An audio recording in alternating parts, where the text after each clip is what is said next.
इस क्वेश्चन में मैंने देखा है कि सभी बच्चे जो फंक्शन दे रखा है यहीं से शुरू करके करेक्ट ऑप्शंस निकालने की कोशिश करते हैं, लेकिन आप देख सकते हो इसमें 4x आया हुआ है और 4x के कारण क्वेश्चन में कैलकुलेशन भी ज्यादा हो जाएगी। लेकिन मैं एक ट्रिक लगाऊंगा जिससे मेरी कैलकुलेशन छोटी हो जाएगी, क्योंकि इस क्वेश्चन में यदि एज इट इज शुरू करोगे तो फ्रैक्शंस को यूज करना होगा, और यदि मैं कुछ ऐसा अरेंजमेंट कर दूं कि हमको केवल इंटीजर्स से डील करना पड़े तो हमारा सॉल्यूशन बहुत सिंपल हो जाएगा। और यही मैं एक ऐसा अरेंजमेंट करूंगा कि मेरे को फ्रैक्शन से डील नहीं करना पड़ेगा, इंटीजर्स से डील करना पड़ेगा। और ये तो आपको पता ही होगा कि बॉक्स एक्स वाला फंक्शन जो है डिसकंटिन्यूअस और नॉन डिफरेंशिएबल होता है एट इंटीग्रल पॉइंट्स। अब मैं क्वेश्चन करने जा रहा हूं। इस क्वेश्चन में कहा गया है let f takes the interval 0 to 1 2r be the function defined as this, where box denotes the greatest integer less than or equal to x, then which of the following statements is oblique are true। तो ये है चार choices. आप देख सकते हो कि इस क्वेश्चन में केवल number of points of discontinuity और नॉन डिफरेंशिएबिलिटी की बात की गई है। x के किन वैल्यूज पे डिसकंटिन्यूज या नॉन डिफरेंशिएबल होगा, x की वैल्यूज की बात नहीं की गई है। और वैसे यदि वैल्यूज की बात भी करता तो भी कोई ज्यादा दिक्कत नहीं थी, मेरा मेथड उस टाइम भी चल जाता। अब मैं क्या अरेंजमेंट करूंगा वो देखिए। ये जो गिवन इक्वेशन है इसको मैं लिख सकता हूं fx is equal to 1/64 4x into 4x minus 1 square into 4x minus 2, और मेरे को मिलेगा 1/64 into box t into t minus 1 whole square into t minus 2। और क्योंकि अब टी की टर्म में आ गया है इसका नाम मैं जीटी रख देता हूं। ध्यान दो 4x को t माने तो जो नया फंक्शन होगा इसका ग्राफ और इसका ग्राफ की शेप में कोई फर्क नहीं आएगा। सिंपली ये होगा जिस पॉइंट का x कोऑर्डिनेट पहले 1 था तो उस पॉइंट का t कोऑर्डिनेट 4 हो जाएगा। मतलब कि यदि पहले ग्राफ ये था और यहां का x कोऑर्डिनेट पहले 1 2 3 4 थे, t की टर्म्स में बोले तो यहां का t कोऑर्डिनेट 4 8 12 16 हो जाएगा।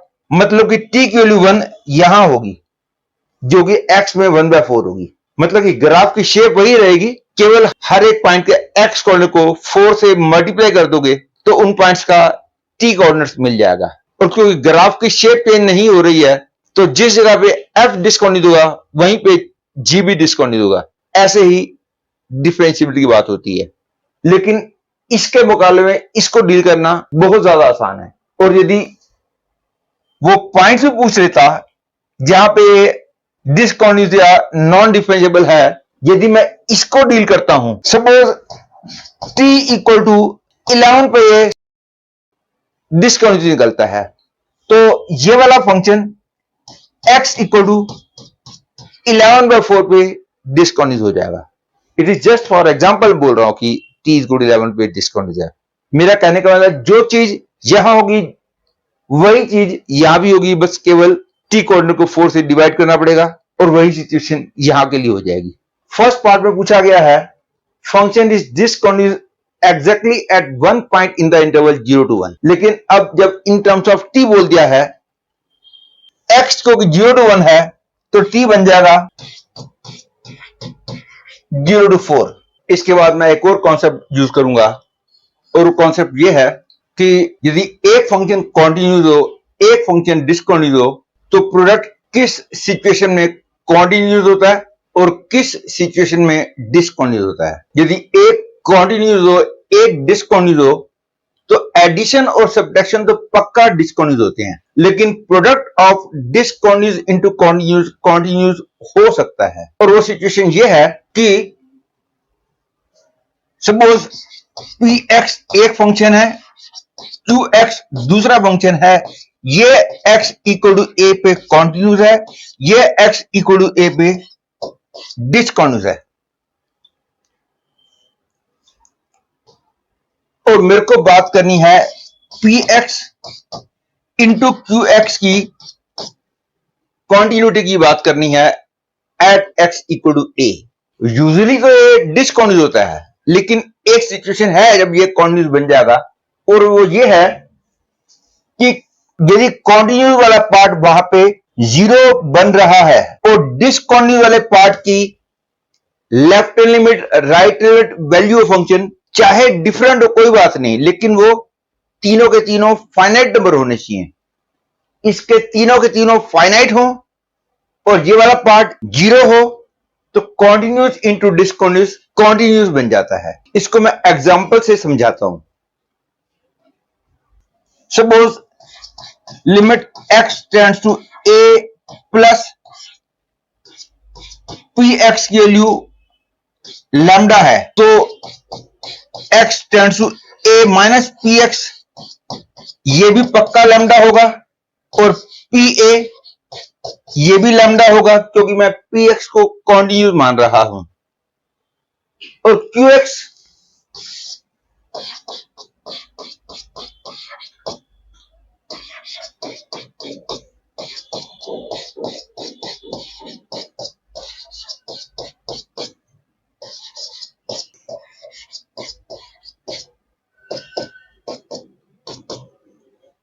ये तीनों के तीनों बराबर नहीं होंगे क्योंकि मैं qx को डिसकॉन्टिन्यूस मान चुका हूं।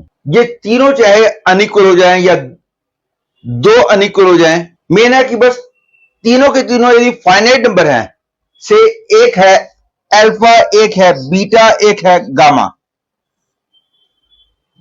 तो जब मैं px इंटू qx की कॉन्टिन्यूटी की बात करूंगा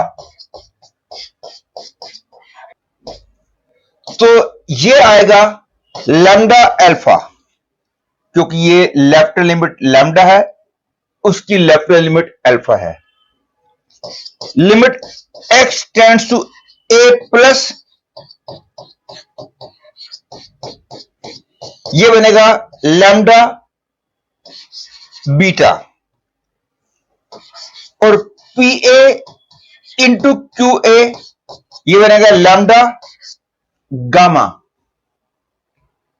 तो px into qx that is, ये तीनों वैल्यूज यूजुअली तो अलग अलग हैं, लेकिन एक सिचुएशन ऐसी है जब ये तीनों बराबर हो जाएं और वो है लैम्डा यदि जीरो बन जाए और अल्फा बीटा गामा तीनों के तीनों फाइनाइट हो। लेकिन यदि बाई चांस अल्फा जो है इंफिनिटी बन गया तो जीरो इंटू इंफिनिटी में तो आंसर कुछ भी आ सकता है, आपने लिमिट चैप्टर में पढ़ा होगा। लेकिन यदि अल्फा बीटा गामा तीनों फाइनाइट नंबर हुए और लैम्डा की वैल्यू जीरो हो गई तो कॉन्टिन्यूस इंटू डिसकॉन्टिन्यूस फिर से कॉन्टिन्यूस बन जाता है, और लैम्डा यदि नॉन जीरो होगा तो usually px into qx discontinuous होता है। और पूरी डिटेल के लिए तो आपको मेरा कॉन्टिन्यूटी चैप्टर का वीडियो लेक्चर देखना होगा। और ये तो हम जानते ही हैं कि बॉक्स टी वाला फंक्शन जो है ये t इक्वल टू 1 2 3 पे डिसकॉन्टिन्यूस होगा जब t की वैल्यू 0 to 4 है तब।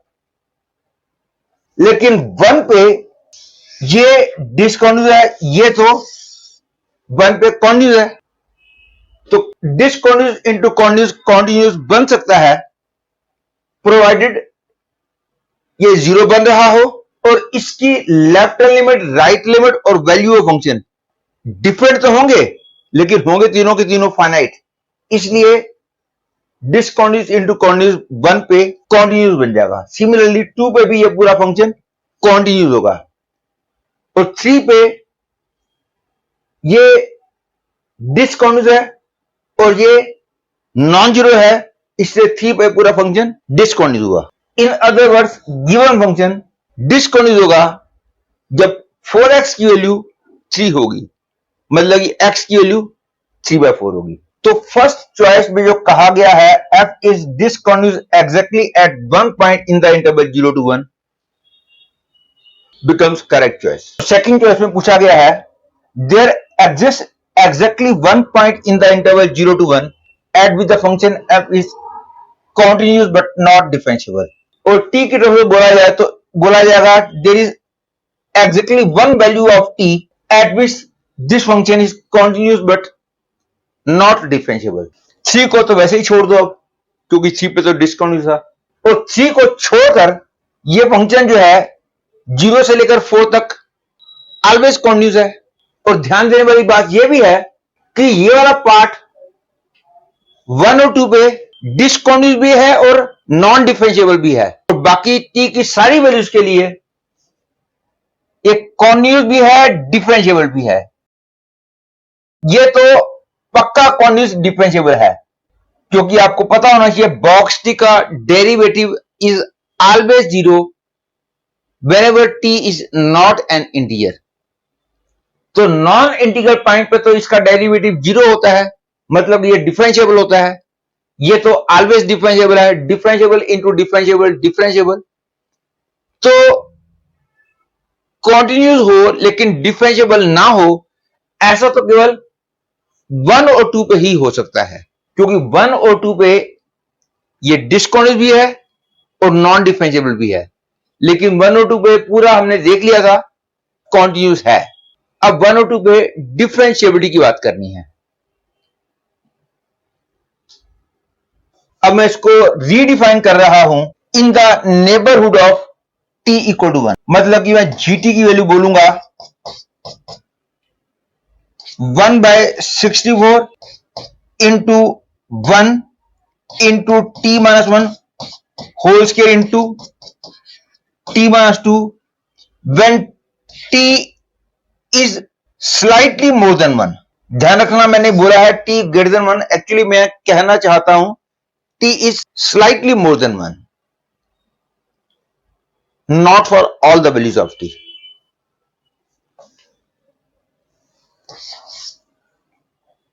और t इक्वल 1 पे इसकी वैल्यू 0 है, और t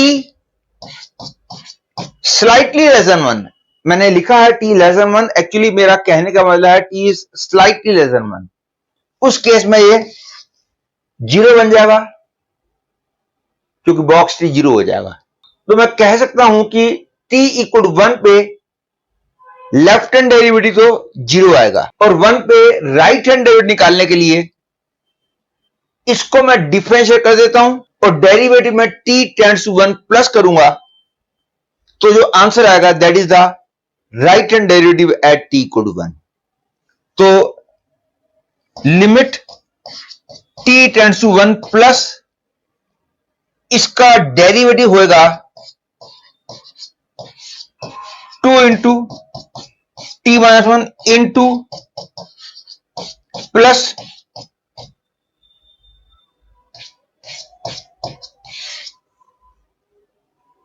और क्लियरली ये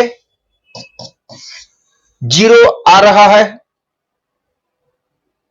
इसलिए राइट हैंड डेरिवेटिव भी 0 आ गया। तो t इक्वल 1 पे कॉन्टिन्यूअस भी है और डिफरेंशिएबल भी है। अब मैं बात करता हूं t इक्वल 2 पे, और t यदि 2 से बड़ा होगा, 2 से बड़े का मतलब मैं कहना चाहता हूं 2 से स्लाइटली बड़ा, तो उस केस में ये बन जाएगा 2 into t minus 1 square into t minus 2, और t इक्वल टू 2 पे 0, t लेस देन 2। जब मैंने बोला है लेस देन 2, तो मेरा कहने का मतलब है t स्लाइटली लेस देन 2, तो ये बन जाएगा 1, तो आ जाएगा 1/64 into t minus 1 whole square into t minus 2। तो यदि मेरे को राइट हैंड डेरिवेटिव निकालना है 2 पे, तो इसको डिफरेंशिएट करूंगा और उसमें t टेंड्स टू 2 प्लस करूंगा, तो जो आंसर आएगा that will be the right hand derivative, that is limit t tends to 2 plus इसका डेरिवेटिव आ गया t minus 1 square 1/32 outside into 1 plus 2 into t minus 1 into t minus 2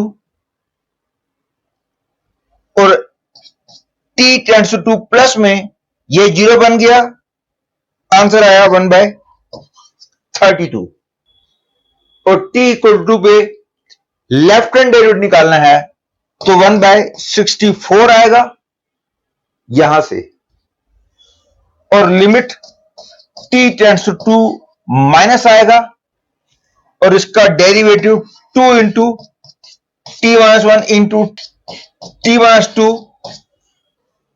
plus t minus 1 whole square और t tends to 2 में ये 0 बन गया, answer आया 1/64। तो इसका मतलब हो गया राइट हैंड डेरिवेटिव और लेफ्ट हैंड डेरिवेटिव बराबर नहीं है, hence the function is continuous at 2 but not differentiable at 2, इसलिए बी चॉइस भी करेक्ट हो गई। और सी चॉइस में बोला गया है the function is not differentiable eight more than 3 points in the interval 0 to 1। लेकिन हमने देख लिया था कि 0 to 1 में फंक्शन जो है केवल एक पॉइंट पे नॉन डिफरेंशिएबल है और वो है t equal to 2। t equal to का मतलब 4x equal to 2, that is x equal to 1/2। और लास्ट चॉइस में बोला गया है the minimum value of the function f is this. ये क्लियर है, ये वाला फंक्शन t की वैल्यू 1 से लेकर 2 तक जब होगी केवल तभी नेगेटिव है, तो इसकी minimum value for some value of t in the interval 1 to 2 ही हो सकती है। मतलब कि केवल इसी इंटरवल में इसकी वैल्यू मिनिमम होगी और 1 और 2 के बीच में लेते हैं तो gt हो गया 1/64 into t minus 1 square into t minus 2, तो g डैश t हो गया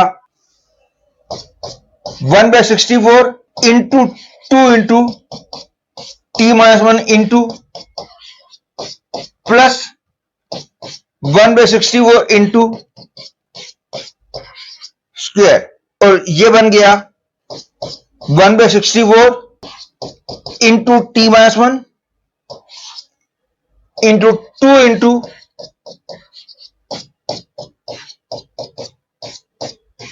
that is 1/64 into t minus 1 into 3t minus 5 और इसको 0 पुट करते हैं तो t की वैल्यू निकलती है 1 और 5/3 और g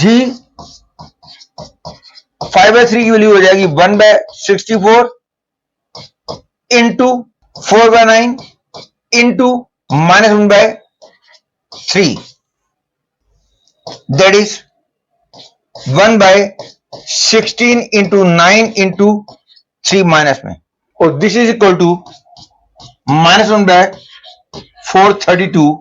तो इसकी मिनिमम वैल्यू मतलब इसकी मिनिमम वैल्यू माइनस 1/432 आ गई। तो डी चॉइस गलत हो गई, सी चॉइस तो ऑलरेडी गलत थी। A and B are correct choices.